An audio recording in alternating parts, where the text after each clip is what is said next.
नमस्कार सगळ्यांना, कमल मराठी रेसिपीमध्ये. तर आज आपण बनवूया मस्त असा मेथी पराठा, तो पण अगदी मऊसूत आणि त्याची चव जिभेवर रेंगाळणारा असा पराठा. तर हा पराठा एकदम चवीला छान लागतो आणि 4 ते 5 दिवस अगदी सहज टिकतो. तर हा पराठा दह्यासोबत खायला इतका चव लागतो की तुम्हीसुद्धा माझ्या पद्धतीने एकदा दही पराठा बनवून बघा. त्यासाठी मी घेतलेली आहे एक भाजीची पेंडी. पेंडी धुवून निवडून स्वच्छ घ्यायची आणि बारीक मीठ थोडं टाकून आपल्याला ही भाजी स्वच्छ धुवून घ्यायची. पावसाळ्याच्या दिवसात भाज्या अगदी स्वच्छ धुवून घ्यायच्या, म्हणून मी मीठ टाकून भाजी नेहमी स्वच्छ धुवून घेते. तर ही भाजी आता बारीक आपल्याला चिरून घ्यायची आहे.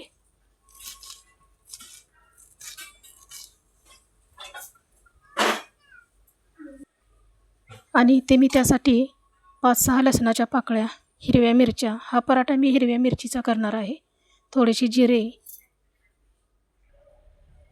थोडं मीठ आणि हे आपल्याला मिश्रण भरडं असं वाटून घ्यायचं. तर इथे मी गव्हाचं पीठ घेतलेलं आहे 2 ते 3 चमचे.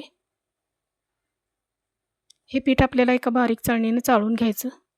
त्यामध्ये अगदी लहान चमचा आपल्याला बेसन पीठ टाकायचं आहे, थोडी हळद आणि आपल्या स्वयंपाकघरात जे काय आपल्याला गरम मसाले असतील ते टाकायचे आहे. हे आपण जे हिरव्या मिरचीचं वाटण केलं होतं ते सुद्धा आपल्याला यामध्ये टाकायचं आहे.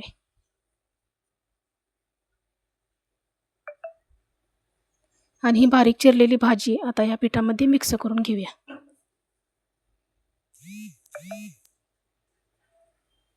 तर वरून थोडंसं तेल घालूया, त्यामुळे पराठा असा खुसखुशीत आणि मऊ राहील.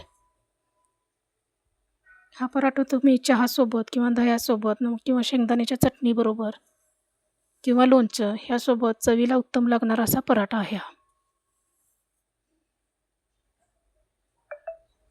तर सकाळच्या नाश्त्यासोबत तुम्ही असा काही पराठा बनवला तर नक्कीच पोटभरीचा नाश्ता सगळे आनंदाने खातील.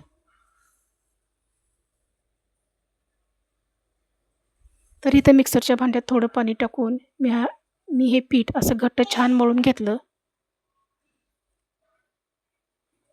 तर हे पराठ्याचं पीठ आपल्याला जास्त घट्ट किंवा जास्त पातळसुद्धा करायचं नाही.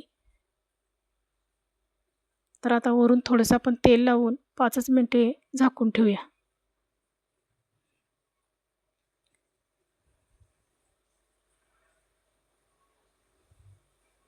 तर तेल लावलेला हा गोळा आपल्याला 5 ते 10 मिनिटं झाकून ठेवल्यानंतर याचे लहान लहान गोळे करून आपण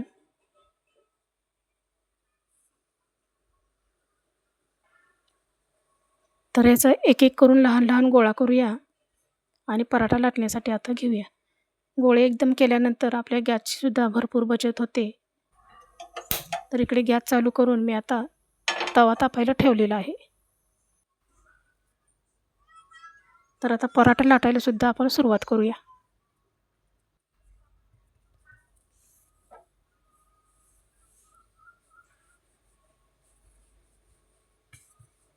तर वरून आता आपल्याला थोडं तेलसुद्धा लावायचं आहे आणि चपातीची आपण जशी घडी घालतो तशी या पराठ्याची सुद्धा आपण 4 पदर अशी घडी घालून मग पराठा पुन्हा लाटून घ्यायचा.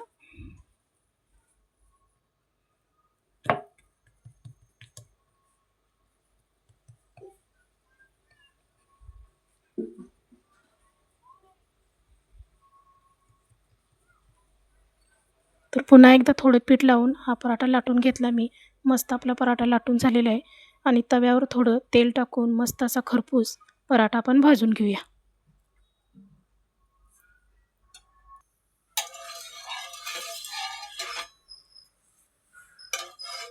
तर आपलं तेल तापलेलं आहे, यामध्ये आता पराठासुद्धा आपण टाकून घेऊया.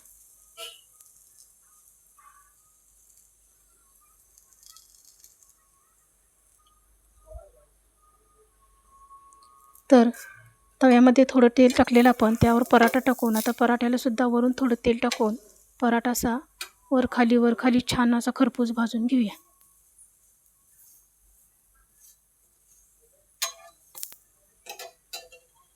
एक एक करून आता सगळे पराठे आपण लाटून घेऊया.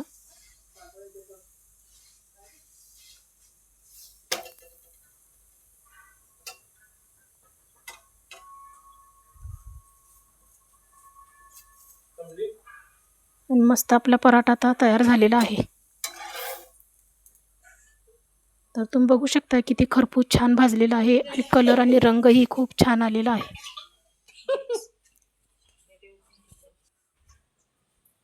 तर नक्कीच तुम्ही दह्यासोबत ट्राय करून बघा माझा मेथी पराठा रेसिपी.